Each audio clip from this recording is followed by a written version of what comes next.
An AI agent ran a complete circuit design verification, simulation, real hardware measurement, and pass-fail judgment, with zero human intervention.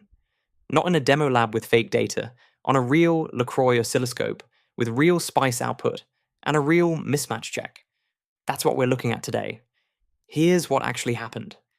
A developer named Lucas Gerads connected Claude, Anthropic's AI, to two tools, a SPICE simulator and a LeCroy oscilloscope, using something called MCP, the Model Context Protocol. Think of MCP as a USB port for AI agents. It lets the AI call external tools the same way you'd call a function in code. Lucas gave Claude access to run SPICE simulations and to trigger the oscilloscope remotely. Then he told Claude to verify a circuit. That's it. No step-by-step instructions. Just a goal. What Claude did next is the interesting part. It wrote the SPICE netlist itself, ran the simulation, pulled the waveform data, then sent a command to the oscilloscope to capture the same signal from real hardware. It compared the two waveforms, simulated versus measured, and returned a verification result. The whole loop closed automatically. Sim to scope to verdict. The concrete output. Claude flagged whether the real hardware matched the simulation within acceptable tolerance.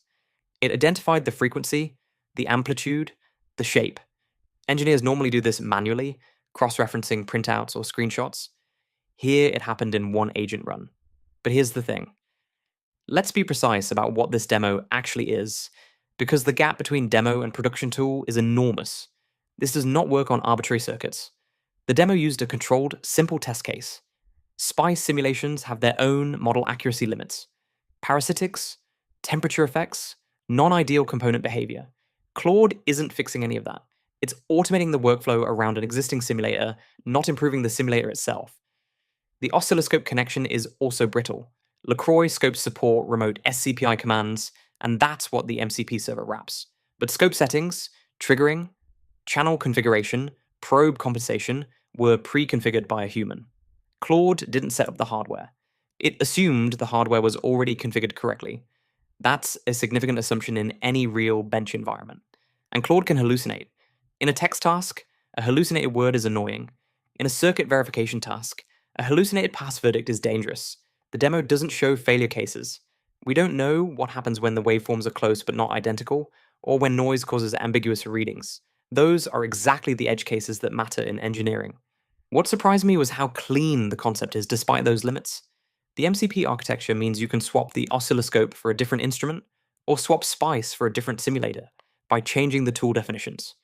The agent logic stays the same. That's actually a solid design pattern. So what could this realistically become? The most plausible near-term use case is regression testing for hardware. Imagine a PCB manufacturer running overnight automated checks. Simulate a design, probe the physical board, flag any units where measured behavior deviates from the model. No engineer sitting there watching a scope at 2 a.m. That's genuinely useful, and it's not far from what this demo already does. A second plausible direction, AI-assisted debugging. Not full autonomy, but co-pilot mode where an engineer says, this circuit is behaving wrong, and the agent runs a sweep of simulations across parameter variations, then suggests which component value is most likely off. That keeps the human in the loop for judgment while automating the tedious sweep work. What's less plausible? Fully autonomous circuit design. SPICE verification is one step in a much longer chain. Schematic capture, layout, EMC compliance, thermal analysis, none of that is connected here. This demo is one link, not the whole chain. So why does this exist? The honest answer is that instrument control has been technically possible for decades. SCPI protocol is from the 1990s. But it always required a programmer to write custom scripts for each instrument, each test, each workflow. MCP changes the economics. Instead of a dedicated test automation engineer writing bespoke code, you describe the task to an AI that already knows how to use the tools. The barrier goes from weeks of integration work to hours of tool definition. Lucas built this, from what I can tell, as a proof of concept to show the pattern works. It does work. Within its constraints, it's a real closed-loop verification system. The question isn't whether AI can do this. It clearly can. The question is whether the reliability bar is high enough for the environments where this actually matters.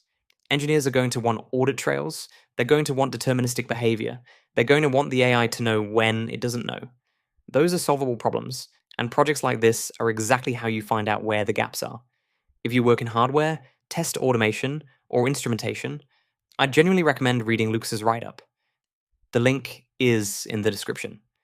The MCP server code is there too. It's the kind of thing you can fork and adapt for your own bench setup in an afternoon. Next episode, we're looking at another AI agent that closes a different kind of loop, this time in software testing. Subscribe so you don't miss it.